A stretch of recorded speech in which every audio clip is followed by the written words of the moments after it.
6:30. Let's start. Good evening. My name is Jumoke, and you are welcome to the 31st edition of Power Session with Jumoke. Today, we will be treating PMI mindset, how PMP questions are really designed. How are they really designed? Yeah, so we are on Okin Valley Limited YouTube Live, and this is where we'll be meeting every Monday between 6:30 and about 7:30 on YouTube, and then I continue on TikTok. PMP exam is a judgment exam. It's not a memory test. So you may become frustrated if you memorized. You have to understand the basics. It's about three methodology or project life cycle: adaptive, predictive, and hybrid. You are a project manager. You are leading people and work and getting results through people. Most PMP candidates fail because they use real life habits instead of PMI thinking. When people are answering questions and you hear to me, or uh, I agree with this, or this makes sense to me, you are not the reference. PMI is the reference. So you need to understand PMI's way of thinking, the expectations of you as a project manager. So PMP exam is designed to, one, test how a professional, ethical servant leader project manager should think. It is designed not how it's not designed on how things are done in a specific company, your company, for instance, because how you manage projects in your organization may be, you may be getting results seemingly, but it may not be sustainable, or it's not PMI's way of doing things. And PMI's way of doing things is actually based on research. They are based on research findings or outcomes. PMI would interview organizations that are users of project managers, and that is what inform them of the need of organization, the skills they are requiring for, and that inform the course content for the PMP. So over 90% of PMP questions are situational. You will not see how many colors, what are the types, you won't see that. So 90% of the questions you'll be writing is based on situation. What should the project manager do next? What should the project manager do next? PMP questions are not about definitions.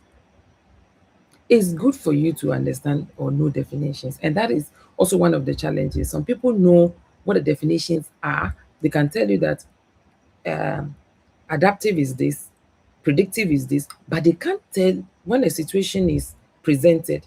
They cannot what's the word? They cannot infer or see that this is an adaptive situation. So it's not enough for you to know definition. The questions are about judgment, sequence, and leadership behavior. And that is what you're supposed to do even as a project manager. You have to make judgment, you have to decide on things, and also know the sequence of things, as well as with your leadership behavior. Servant leadership, 42% of your of the exam you are going to write is based on people. So what do you think they will be asking? They are checking your leadership behavior. So today's session, will teach you how to break down situational questions, eliminate distractions, consistently choose the answer that reflects proactive, structured, and collaborative PMI decision making. Okay. So the big shift from knowledge to judgment, like I said, the exam is testing your judgments, okay, not what you have memorized. PMP tests how you think as a project leader. And I tell people, when you are writing or preparing for PMP, see yourself as a project manager. Don't say, oh, as for me, my organization, I only support or I only assist. You are a project manager, leading people, managing resources, engaging with stakeholders. That's who you are. And so you have to be conscious of that. Questions are built around one, servant leadership, two, proactive problem solving, your ability to be able to solve problems as they occur, stakeholder collaboration, your ability to work with stakeholders, get what they want, understand what they want, deliver value. Even if your stakeholders are problematic, you don't fight with them. Preventive over reactive action. Because you are proactive, you'll be able to prevent certain errors, all right, and then process before escalation.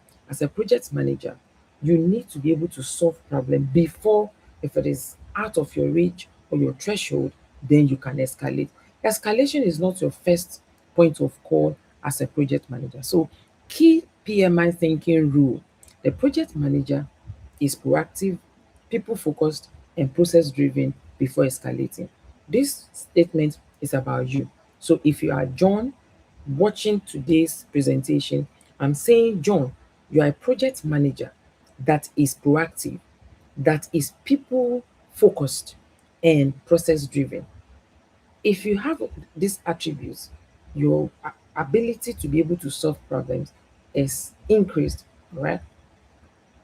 Now, anatomy of a PMP question. PMP exam structure. The question we is within a context. I tell my students, when you see a question, quickly determine if it is adaptive, predictive, hybrid. Determine whether it is asking you what you should have done to avoid the situation that has been painted, or in the situation that has been painted, what are you supposed to do? Often, when they ask what is the first thing for the project manager to do, it means, or there's a likelihood that all the four options, there are things that the project manager should do in the situation. However, one has to be done first. That is why they put the first. Okay. So your question would, you need to understand the context to be able to to determine the situation within your project. Then there will be tension, whether it's risk, conflict, issue, or change. So also identify that in your question. Role: as the project manager that is leading people, that is professional, that is ethical, that is process driven, that is people driven as well. What are you going to do? Okay, then you will have to make decision. What should you do? What should you have done to avoid the situation? What should you do now that the situation is there? So you have to make decisions. So they highlight wrong answer. Sometimes, sometimes when I'm having conversation with my student and he says an answer is wrong, I say no, but this one too is right. It does not mean it's outrightly wrong. However, it is technically possible, but poor leadership. So if an answer is wrong, it means it depicts poor leadership on your part if you chose it. Right answer will show collaboration. It will be structured. It will be calm. It will be preventive. It will be solving problem, not evading or running away from problem. Now, PMI I have seen, I have observed. What I am presenting to you is based on my experience, what I know. I'm not saying it's from PMI, but what I've come to realize um, um, after about 14 years of teaching PMP. I've taught PMP on PMBOK 4th edition, on 5th edition, on 6th edition, on 7th edition, and I will on 8th edition by God's grace. PMI's favorite traps: escalate immediately. You see question and they paint it, and like you're thinking, hey, this one I have to escalate it. Try to resolve at PMI, at project manager level first. If you see a problem, you need to first understand what the problem is. Understanding the problem means you have to investigate to be able to understand the problem. Don't just assume you know what the problem is. Another trap: replace team member. If a team member is not performing, just replace the team member. PMI's preference is that you should coach and develop that team member first. How you will coach and develop the team member means you have to first engage with the team member to understand why they seem not to be performing. Okay. Then another trap: reject change. If the change came when you're about to finish the project, so you cannot accommodate it, it's a trap. PMI's preference: assess impact first. You assess the impact Then you present it to the change control board. The decision to accept or not to accept is in the hands of the change control board. Four, trap four, blame stakeholder. You are not listening. I said this at the beginning. Da, da, da, da, da. PMI's preference, improve communication. If you're a project manager and there's misunderstanding, it's likely that maybe you are communicating, but there are barriers. All right, so improve your communication. Then another trap is that you act alone. You are the project manager, so you make decision. I've done this. So oh yeah, follow, do it. It's a trap. Engage the team before you make decision. Engage your team. Let the That's where collaboration comes in. Do it together. Don't do it alone. Now, this is my book. I just threw it here. I don't know whether you've seen it. There is hard copy, there is soft copy. I think I will do session on it for you to see, to be able to appreciate the content. It's a useful book if you are preparing for PMP, and it's also useful whether you have your PMP already or not, because there are practical applications in the book. You scan this if you want to know or see the trainings that we have, and then if you'll be requiring the PDUs, please scan this and WhatsApp your name as you have it with PMI and your PMI ID. Okay. Now, let me treat these questions before we continue. All right. What I usually do is I would project the questions and then you will drop your answer in the chat box. I'll give you like 10 to 15 seconds and then I'll show you what the answer is. So, question one, I have 5 questions.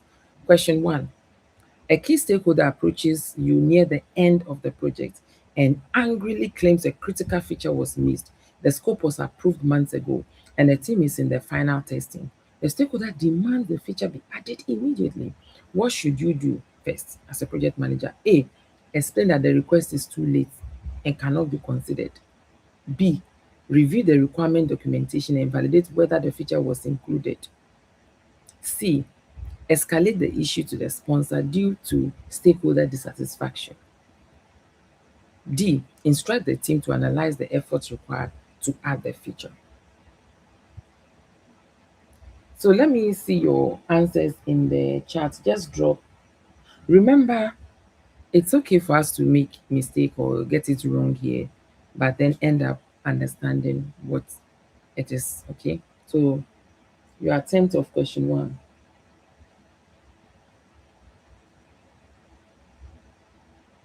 Yes, I'm waiting for answer.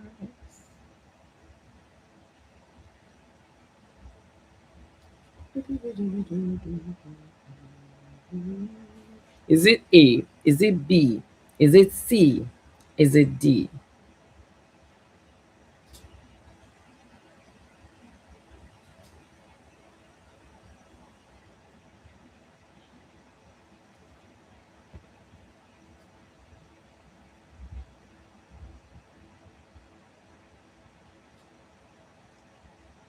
Okay, I see D, I see B.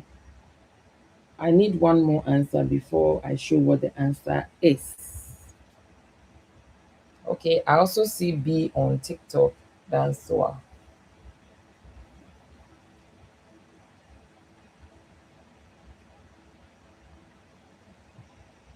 One more.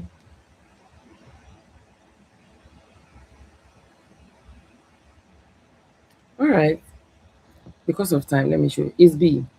Review the requirement documentation and validate whether the feature was included. You need to first understand before you start acting. What if it was not part of it?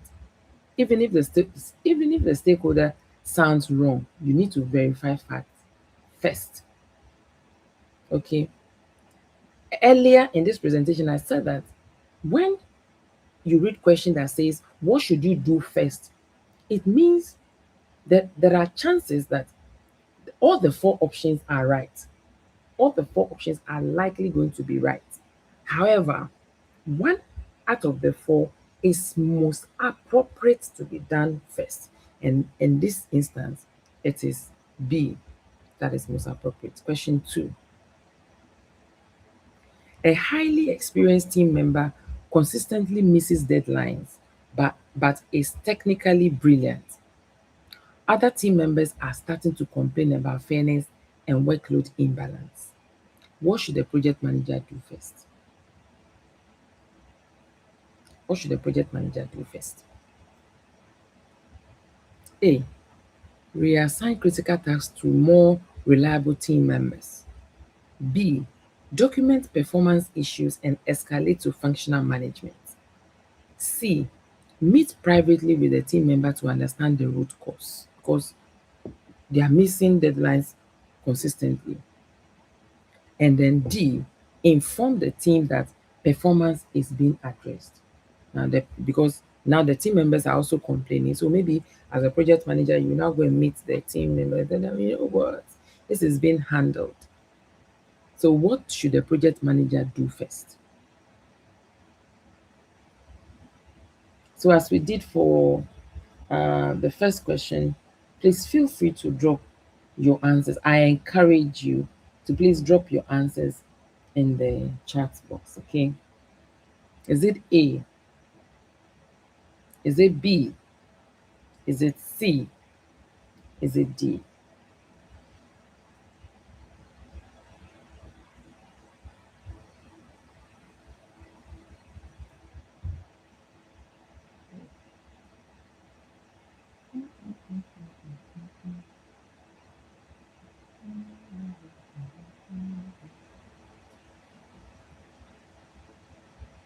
All right, I see C, C, C, C, C, C.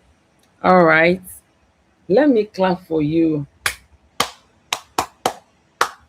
Meet privately with the team member to understand the root cause.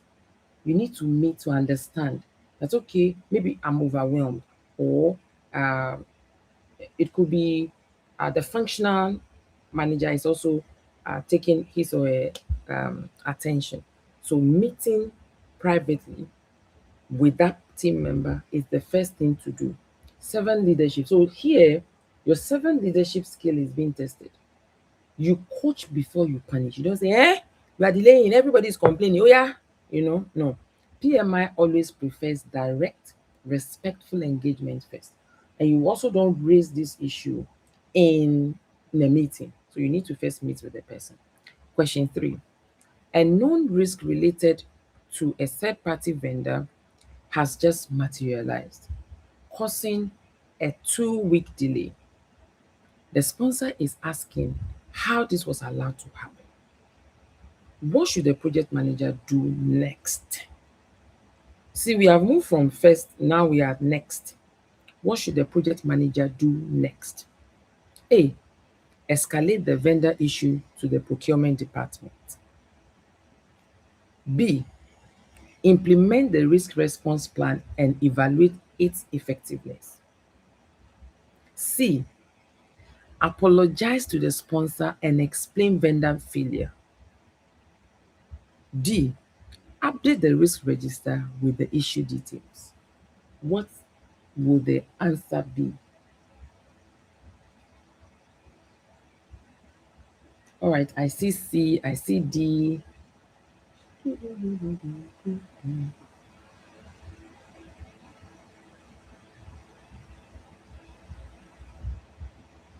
All right, I see B here. Okay, to save time, is B. Implement the response plan and evaluate its effectiveness. A known risk related to a third party vendor has just materialized. It means if it is known, it was identified, it was analyzed, okay, causing a 2 week delay. So if it's known, it means you identify, you analyze, you came up with a possible response. If it was an unknown risk, then it would have been a workaround to address it. So if it's a known risk that you have identified, you have analyzed, you knew the probability, you knew the impact, you knew the response, so you implement the response and evaluate the effectiveness of the response, whether it's adequate or not. So the answer is B. Is B. Let me clap for those who got it. The risk occurred. PMI expect execution of the planned response first before you do anything. Question 4. During sprint planning, two senior developers strongly disagree on the technical approach and the discussion is delaying the session. The rest of the team is silent. What should the project manager or scrum master do? A. Select the solution that aligns best with project constraints. B. Escalate the disagreement to the product owner. C. Facilitate a focused discussion and guide the team toward consensus. D. End the meeting and ask them to resolve it offline. So, question 4. Answers. Okay, I see C.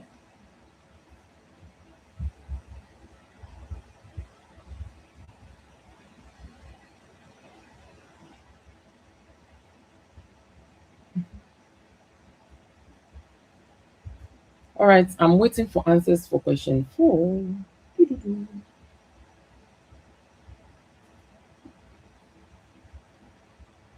All right, I see C here. I see my TikTok people giving me C, C. I see my YouTube people also giving me C, C. Now let's check what the answer is. Is C, facilitate a focused discussion and guide the team toward consensus. This is PMI agile mindset. You facilitate. You don't make decision that, oh yeah, go and do it. Sit down. You facilitate. So you facilitate a focused discussion and guide the team toward they will have the conversation. You will only facilitate. So let me clap for you that got it. All right. The last but not the least question.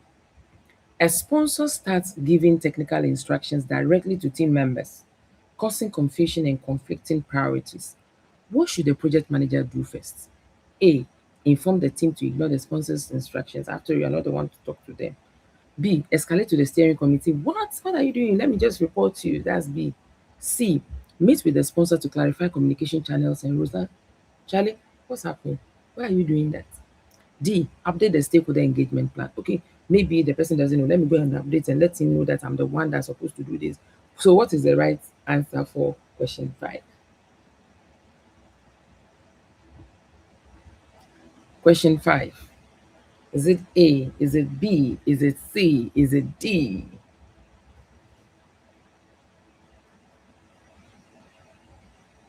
I'm seeing C.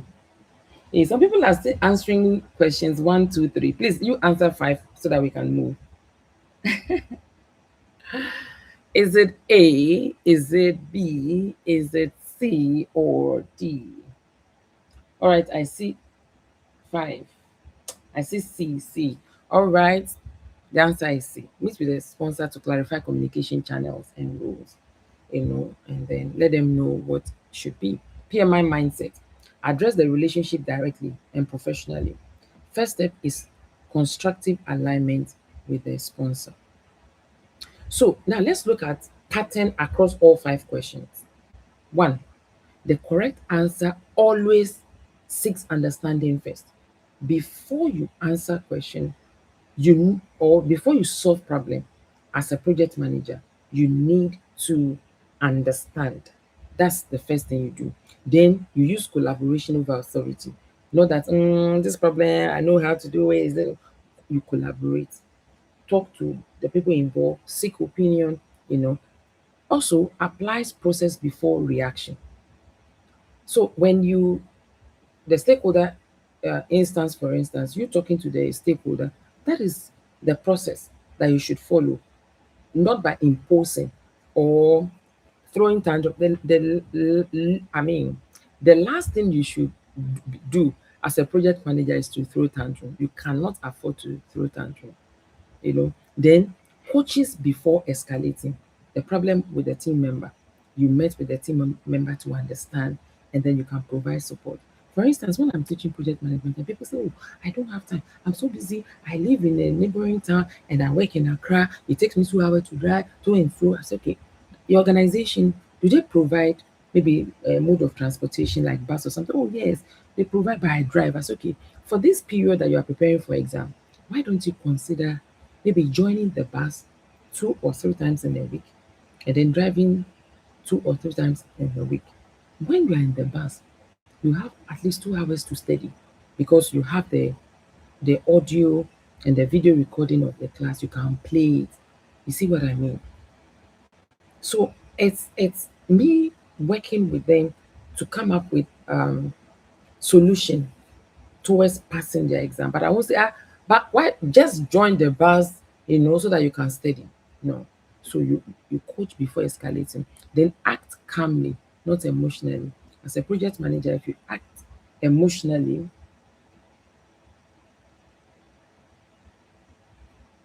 someone is asking, please, about the earlier question, will D telling the team their performance being addressed a lie or wrong? Can't say before talking. Um, don't create additional question like addendum for the question. The question was so clear and it's asking you the first thing that you have to do. That's the first thing to do because everybody are saying that there's issue. So talk to the person. All right. So as a project manager, acting calmly is not negotiable. You have to act calm. As a leader, if there's problem and they are not pulling you, you that you are the project manager, you are the one they are consoling, it will be problematic. So you need to act calmly, not emotionally. And experience has shown that when you act calmly, God just allow things to work, ideas come, and then you transfer that energy to your team members. Now PMP exam, um, PMI mindset decision cheat sheet. I've provided a cheat sheet for you. I almost removed it because it was a lot of work for me, but I felt it would be useful. One of the reasons I'm doing this is because I know that there's a lot of pressure because people want to write the exam before the exam changes in July. And then there are some people who have written the exam already but fail. All right. And there are some people who started this journey years ago and they are revisiting. They are busy and all that. So I've prepared this and I sincerely hope you will find it useful. Okay. I'm giving you a golden rule. When in doubt, sometimes you see question, you don't even know what the question is about. You don't know the topic. You don't know if they gave you the whole day without you having access to a reference book, you don't know it. So when in doubt, choose the answer where the project manager is proactive, collaborative. Look for the option that shows collaboration between the project manager and the team members or the stakeholders, and that the decision you are taking is process driven. It is not just out of nowhere, and that shows that you are in control, you are calm and professional. Look for the option out of the four options that fits all this or some of this, and then focused on people and long-term process. So when you pick answer that focuses on people, one of the what a group of the people is a sponsor, your stakeholder, or your customer. You want to give value. So it's not about you. I tell people the project is not about you, the project manager.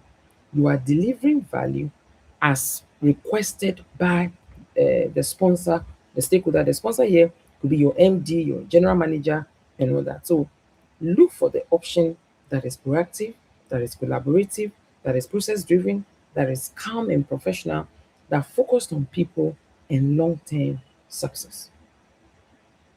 Now, when it comes to making decision, I came up with this ladder for you to help. In most situations, PMI expects you to move in this order. Understand the problem. So if a problem is described in the question, investigate before you pick solution. So because in the question, the options, there will be one that is suggesting what the solution will be. At least there will be one. At least there will also be one that is saying investigate or assess or get more information. Go for whether assess, investigate, or get more information so that you can understand the problem to avoid assumptions. Two, engage the right people. If it is the sponsor, engage the sponsor. If it is one of your team members, engage the team member, and follow the process, especially if it is predictive. You have the project management plan, follow it. If it is adaptive, you know you are working within an iteration, you have a sprint backlog, that is the work within the sprint that you carry out, follow it within that iteration. If your iteration is 1 week or 2 weeks or 3 weeks or 4 weeks, follow until you get to the definition of done. All right. And then you present the review of whatever you've done, the prototype, then the customer would have the opportunity with the product owner to give feedback. So follow process, take action. Don't don't behave as if you are helpless. I don't even know what to do. My God, you are the project manager, for goodness sake. You are a leader. So when you are writing PMP or you are preparing for PMP, think as a leader. You see, don't say, "Oh, as for me, I'm an organization. I report to my GM. As my GM that will make decision." It's not meant. Then you are not meant for this exam. You need to know when to take action. Then, if you have to escalate, you escalate. I will give you the reasons or when to escalate in the latter slides. If an answer jumps straight to escalation or punishment, that the person didn't do, the team member didn't do the, okay, so deduct the person's salary, or let me remove the person, reject the person, it's usually wrong. PMI's mindset is not like that. Now, let's now talk about people issues, conflict, performance, motivation. PMI believes the project manager is a servant leader, not a boss. A boss, you lord over people. A servant leader, you are asking, so what should we do? What can we do? How can I help you for you to do better? That's who you are. And you remove impediments. You remove a problem. My laptop is slow. Um, the internet is slow. Increase the speed. My laptop is freezing. Oh, there is no food. How do we get lunch? And you are finding solution. You are removing impediments from the path of your team members as well as your stakeholders. If you're on this YouTube and you are yet to subscribe to this channel, please kindly do so and give us some likes, and don't be stingy with your comments. Please keep your comments coming. So, coach before criticizing. I've explained that already. Facilitate discussion before deciding. Before you say this is what we are going to do, there should be some discussion, some conversation, collaboration. Address issues privately before publicly, like what we saw where the project, in one of the questions, where the project manager talks to the team member privately. Focus on root cause, not blame. You were the one that didn't close the tap. Why was the tap not closed? Oh, you forgot. Why did you forget? You overworked. Find so that the root cause can be addressed. Encourage collaboration and ownership. When you collaborate, in fact, when you start your project and you start with the team charter, the roles are specified and responsibility. So it will be difficult for any team member to say, I don't know what I'm supposed to do, or I thought he would do it, or I thought she would do it. It wouldn't happen. So encourage collaboration and ownership. What you should avoid, replace people too quickly. Let's say a team member is not performing, and then you see an option that says replace. Don't replace. Oh, try to find out why the person is not performing and then find solution. Is it maybe you have to reduce the person's workload or change the mode of instruction or something? So avoid replacing people quickly. Avoid reporting to HR immediately, and avoid ignoring conflict. Don't think if we don't talk about it, it will go. I don't have time. It's this project. I want no. Don't ignore conflict. Make Avoid making decisions without team input. Do you know who I am? I'm the project manager. You are not the project manager. I'm the project manager. I know what I'm doing. I don't need. You know how long I've been doing this? Please avoid it. Don't make decisions without team input, and don't pick options like that from the options. All right. So you avoid all this. Now, change request. PMI does not say yes or no immediately. If there's a request, don't say, yeah, yeah, yeah, we'll do it. Or no, no, no, no, we will not do it. You don't do that immediately. This is the sequence that you're supposed to go, review the request, analyze it, check the impact of the change request on time, on cost, on risk, on quality.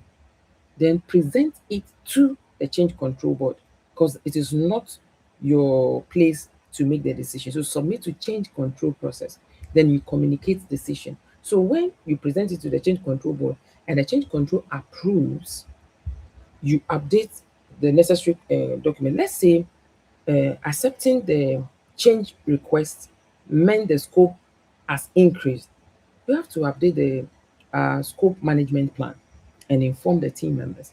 Let's say when the change request was accepted, it increased the budget of the project. You have to update. Let's say initially, or the baseline budget is 2 million, and now that they've approved this change request, it's not $200,000 have been added. It's now 2.2. You have to update the document. So there shouldn't be a point where people get on site and what you are doing is different from what is documented. No. And then you also inform your team members. So that's the communicate. What you should avoid. Avoid approving to keep the client happy. Hey, because the client says they want it, we don't want them to get angry. We have to do it. Then avoid any option that suggests that. Because for every change request, you need to review the request, analyze the impact. Then avoid rejecting without analysis. That's it. And from experience, I know no, we are rejecting. No, don't pick any option that says that. And then avoid escalating without review. I mean, or even you cannot just present it to the change control board without reviewing. What are you saying? Because you need to provide information for them to be able to make decision to accept or to reject. Let's say there's a change request, and this change, if it is accepted, could lead to death. It's not advisable that the change control board approves it. So it is from your review analysis that the change control board would know that if this is approved, it could lead to this, and then they will not accept. Then also don't forget that when there's change request, whether it's accepted or rejected, you have to log it in the change log. Never forget that. Now, risk and issues. Risk and issues. If it's a risk, it means it has not happened yet.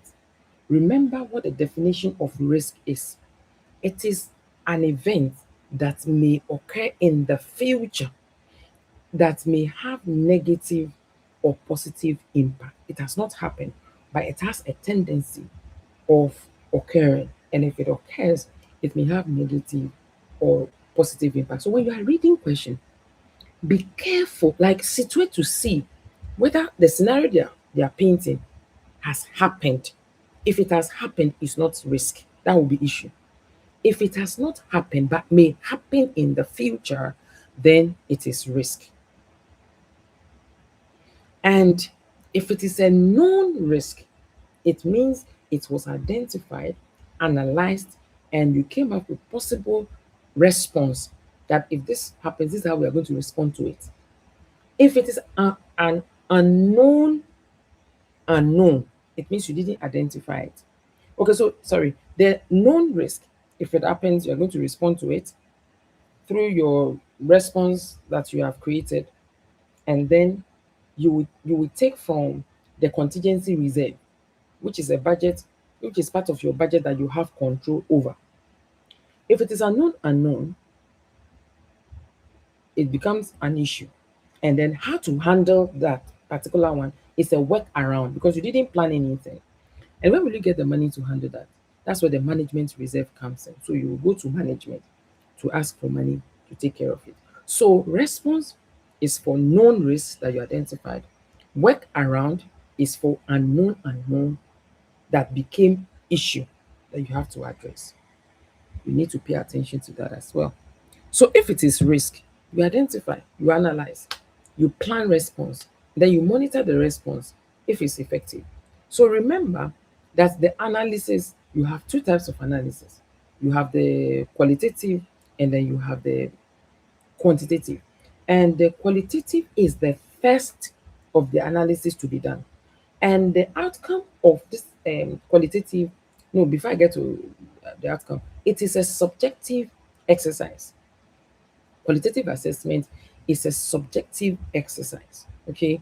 And the outcome is probability and impact. And you will conduct it on every single risk that you identify. Risk A, what is the probability of occurring, or the likelihood of the risk occurring? And what is the impact? Risk B, like that. You do it for all the risk. When you finish, those risks that you and your team consider that, okay, every risk that has at least 50% probability of occurring, we'll pay attention to them. Those are the risks that you may conduct quantitative assessment on. So qualitative assessment is a subjective assessment.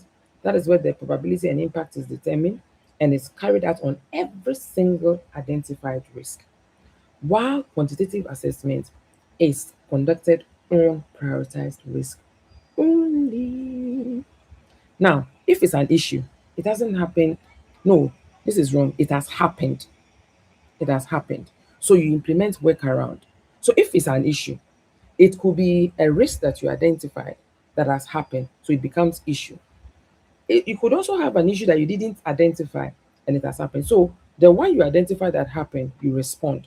The one you didn't identify that has happened, you work around it. Like COVID, many organizations didn't see COVID coming, and so the organizations that did well in handling uh, the issue were the organization that had risk culture. This findings by PMI was what made me go for risk management professional. So I said, what? That's a value adding to organization. All right. So implement workaround for unknown risk that has become issue, or respond to known unknown risk that you identify. Then you assess the impact. Because sometimes the response or the workaround could generate risk, another risk, maybe primary, secondary risk, or residual risk. All right, and then communicate as needed. Whatever is happening, you have to communicate and and update documents. Now, these are the things you should avoid. Don't blame the risk owner.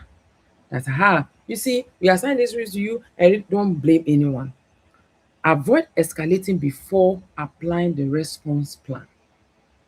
Avoid ignoring early warning signs. Those are the triggers. As you identify risk, you also need to identify triggers. And the triggers are like the knock, like knock, knock, the risk is about to occur. And then you start implementing the response, or you start looking at the workaround that you would implement.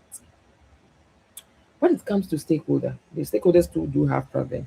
You need to understand their concern first. Like I said, the project is not for you. It's not for you. Are delivering value to stakeholders. So understand their concern. Use the stakeholder engagement plan. The assumption is you have done a good job with your stakeholder register. You identify your stakeholders. You categorize them based on their power, interest, and influence. So you know who you should pay attention to 5 times in a week. You know who to you should give 3 times attention to in a week and all that. So use the stakeholder engagement plan. Then communicate and manage expectations. When you've identified the stakeholders and you are engaging them, you will know what their communication needs are. Then you'll be able to develop your communication management plan and then stick to it. Resolve at project project manager level before escalation. When there's problem, especially if it is within your threshold, try to find solution to it before you escalate. Don't just boom everything. Me, I don't come and keep myself. Oh, if I go into do something now and there's problem, don't do that. Resolve at your level before you escalate. Only escalate when it is out of your range. Okay. Now, what you should avoid when it comes to stakeholders, saying that is not in scope immediately. When they say something, no, no, no, no, it's not in scope, or avoid ignoring unhappy stakeholders. Me, I don't have time. I don't want them to transfer their energy to me. Me, I will do, I know what I'm supposed to do and I'll focus on that. That's what, please don't ignore unhappy stakeholders and avoid escalating too early. Avoid it. Now, for agile team situations, the project manager or the scrum master is a facilitator.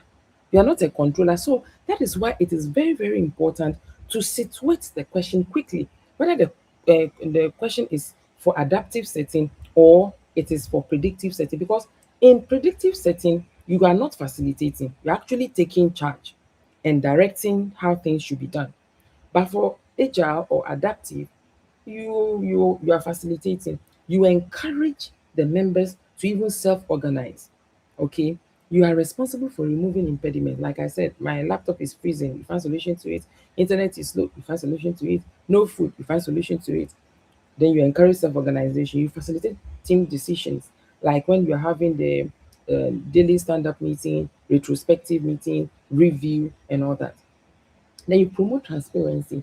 That's when you create the psychosocial environment. You make information available to all team members. That's what you'll be doing as agile um, scrum master or the project manager under agile. You support continuous improvement through retrospectives. What you do when you are at retrospective is you're trying to find out things that worked well so that you can replicate them. You can repeat them in subsequent iterations, or things that didn't work well so that you don't repeat your errors, or they didn't work well and you can find solution, you find solution to them. And when you do that, it leads to continuous improvement. You keep improving. Okay, what you should avoid when it comes to agile team situations: avoid assigning tasks directly. They self-organize. They pick whatever they need to do from the product backlog that falls within their velocity, and their velocity is dependent on the number of story points they can complete in an iteration. Then they themselves will break whatever they picked from the product backlog into the work to achieve them.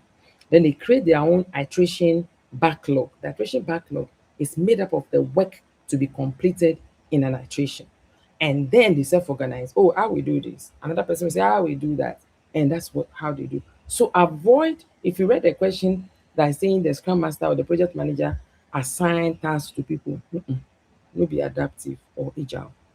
Okay, then avoid making technical decisions for the team. The team themselves would have to make the decisions, not you. Then avoid ignoring early warning signs. Avoid that.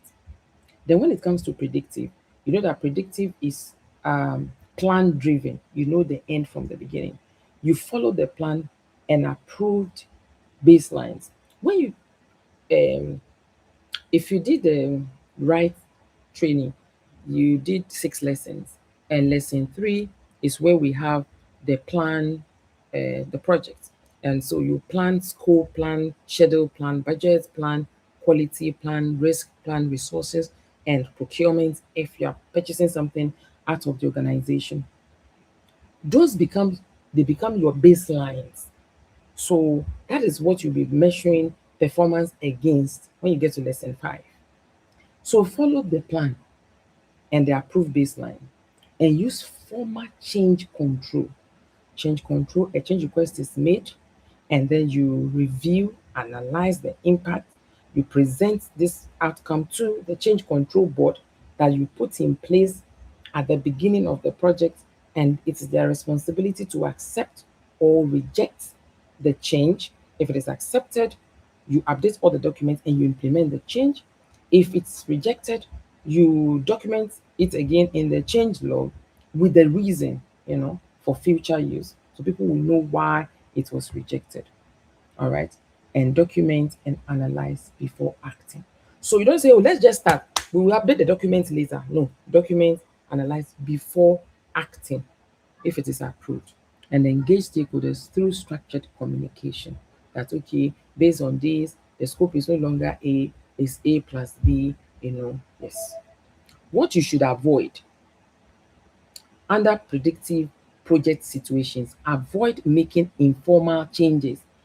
Like verbally, someone a stakeholder says something, they say, oh, okay, I don't want to make the stakeholder angry, so let me do it. Because don't do it. Avoid skipping documentation. That's all. We'll do it later. We all know what the change request is, Abby. There we know. Oh, let's do it. I trust you. You won't forget. Please don't skip. Avoid acting without impact analysis, because it may result in tragedy or risk that you didn't envisage. So now, when is escalation correct? Because I've said avoid escalation, avoid escalation. When would you say it's okay to escalate? Escalation is right only when the issue is beyond the project manager's authority. Sometimes the question will be so clear that this is beyond your authority, so you escalate. Ideally, your project is likely going to be part of a program or a part of a portfolio. So you escalate in that order, or you escalate based on what happens in your organization. Don't forget that, especially PMBOK, the project management body of knowledge, is not a legal binding document that say this is how it must be done. It's a guide. It's a guide. Okay. So you report or you escalate to whoever according to your organization who things should be escalated to. Then two, escalation is right when governance requires sponsor or board decision.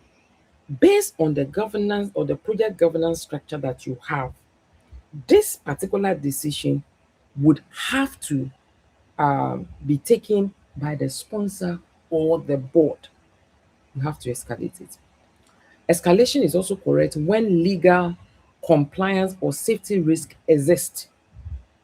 And it is also correct when all reasonable project manager level actions have been tried. You've tried everything and you are unable to resolve the problem or the challenge, you then escalate. If escalation appears as a first step, you do what? You run away. It is usually wrong. Now, PMI's favorite project manager behaviors. What is expected of you as a project manager from the perspective of PMI? Choose answers where the project manager listens before acting, brings people together, uses data and process, protect the team, thinks long term, not quick fixes. Like, okay, let's just do this now. Don't pick any answers that speaks to that. Pick answers that focuses on you staying professional under pressure. Now, these are red flags when it comes to some answers. They are mostly wrong. Immediately escalate. It's a red flag. Replace the team member. No, I mean, I cannot talk. I don't want stress. Please. It's usually wrong. It's a red flag. Ignore the stakeholder. Look, I don't have time for you. I'll be talking to this one. You don't listen to me, and I don't have time to waste. Approve the change. Approve the change to maintain satisfaction. Let me do it after. I mean myself, I was thinking of it of this and they brought it. Let me approve. Don't approve any change to maintain satisfaction or to satisfy a stakeholder because you don't want the stakeholder to be angry. Avoid reporting the person to management. It's not a good option from PMI standpoint. And then make decision without consulting the team. Any option that makes you make decision without consulting your team is wrong. Now, this is my final mindset reminder for you for today. The PMP exam is not asking what would you do at your company. So stop saying to me, this is the right answer, or I think, or I disagree. When I hear people say that, I just mark it in my head that this person has a long way to go because you have to stop thinking to me. This makes sense to me. You should be analyzing from PMI's perspective, and that is where simulator is good because simulator exposes what you are thinking. The simulator exposes your default setting that oh okay, yeah, this is what we've been doing in my organization for the past 6 years and it's working. It's working doesn't mean it's in agreement with how PMI expects you to think. Vous comprenez? But PMP exam is asking what would a professional, a servant leader project manager following PMI best practices do? This is why you need to understand what the best practices of PMI are, what the mindset is. All what I have attempted to explain is to help structure your mind to think the PMI way. And I hope I was successful. When you are stuck, pick the answer that is respectful, structured, collaborative, and preventive. That's the end of today's session. This is my book. You can get the ebook to buy or hard copy if you're in Ghana. I Someone actually got the hard copy in Nigeria through DHL. Of course, they pay for the DHL. Yes, and you can buy the ebook as well. It is a very very good book. It's birthed from years of teaching PMP over the years. So you won't regret making a purchase. Okay, so like I said, if you want PDU, you scan this and then you'll be able to send WhatsApp your name as you have it with PMI and then your PMI ID, not your PMP or any certification ID, your PMI ID. And for our trainings, you can scan this to join. Now, this is the time for me to answer your questions. So yeah, drop your questions. I hope I answered your question about you telling the team members that you are working on it. That question, the answer is you should first talk to the person first. Is the most appropriate option of all the four. Yes, questions before we call it a day.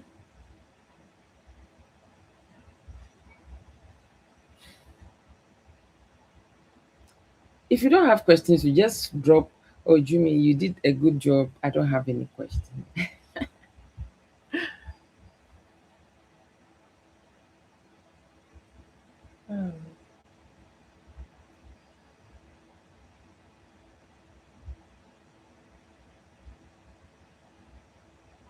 I've been praying all this season. Yeah. Please wait.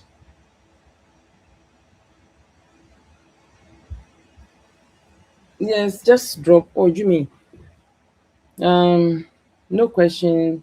You did a good job. Or Jimmy, these are my questions, suggestions,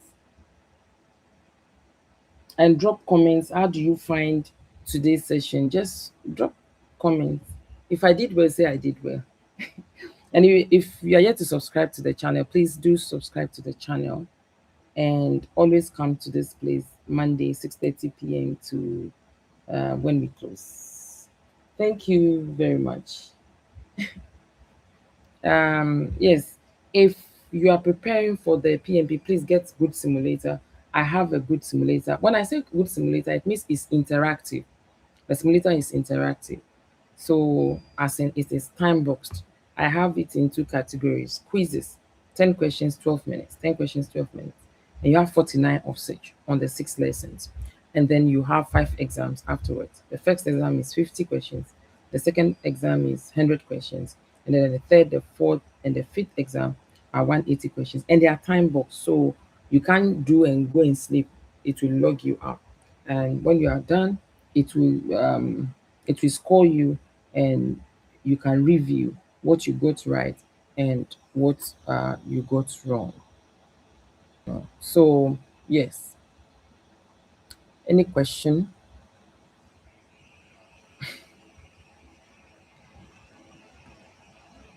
or comment, suggestion?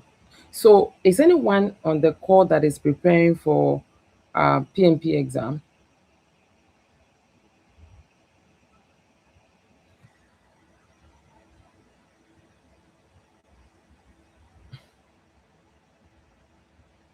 Hmm? Do you have anyone that is preparing for PMP? Most welcome. Do you have anyone preparing for PMP? Do we have anyone that wants to start? Do we have anyone who has written and needs words of encouragement, maybe didn't pass? I tell my story. I failed PMP at my first sitting. Okay, so Ebenezer, you are yet to have you started the process? Have you done the 35-hour training? Have you applied? Have you schedule, pay for exam and schedule? So I was saying PMP, I failed at first sitting. Yeah, I was engineer with MBA.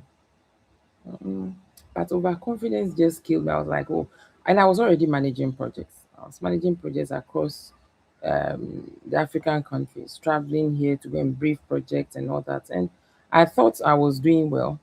I think I was doing well because our clients were happy. They were always requesting, I want Jumi to be the project manager. I want her to manage my project. So and I wrote and I failed. What is that?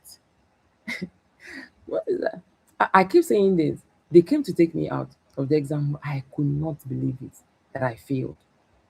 I was still looking at the computer. Maybe it was a mistake. Another message will come. And you see, when you write, the center would also receive a printed copy of your. Thank you so much, Augustine. Um, Thanks, Laura. The book is 350 CDs, less than $35. So they got the email from PMI that this girl has written and failed. So they came to take me out. I was mad at the entire world, PMI inclusive. I was looking for way of requesting for my script. I said, no way. Is it not the question? I got this question right. I do. And lo and behold, let me share it again. Someone wants to scan the group. Lo and behold, when I got the um, simulator, that was when I realized that I was answering the questions based on how I was managing projects in my organization. It was the simulator that opened my eyes, opened my mind. And then afterwards, I wrote and I passed the PMP exam. So don't underrate um what is it called, the simulator at all. And that is why for my students, I the book is 350, please. For my students, I don't give them the option to say I want simulator or I don't want simulator. It's part of the package. And even now, if you are my student, the book is part of the package. The other day I was reading the let me run through the contents of the pin book. It's in five, let me say pin book of the PMP exam mastery. It's in five parts. Part one, foundation. Part two, people domain. Part three, process domain. Part four, business environment domain. And part five, exam strategy and practice. So, part one, you understand the PMP certification and how to navigate the PMBOK and the ECU. And then the chapter three is project management principle, the DNA of modern project delivery. And then chapter four, leading with impact, building and empowering teams. There you will see leading with impact. And the beauty of this book is every chapter has scenarios. Like you will see, let me see if I can get a small one to you see scenario, and it ends with um questions and answers. So this one says, picture this.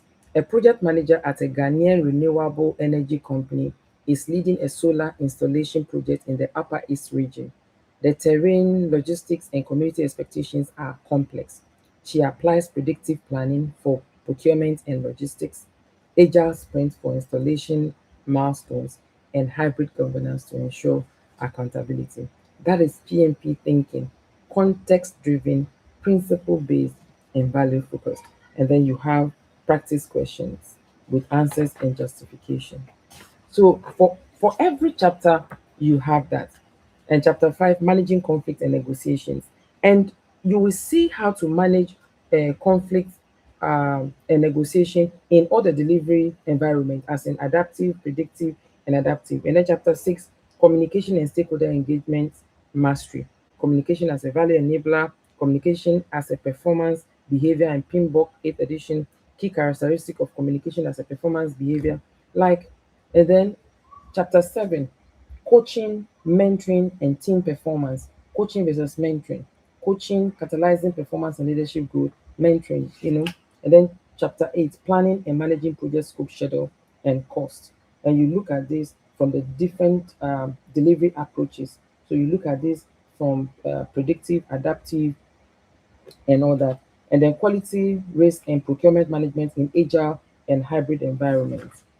Quality in predictive environments, quality in hybrid environments, quality in adaptive environments.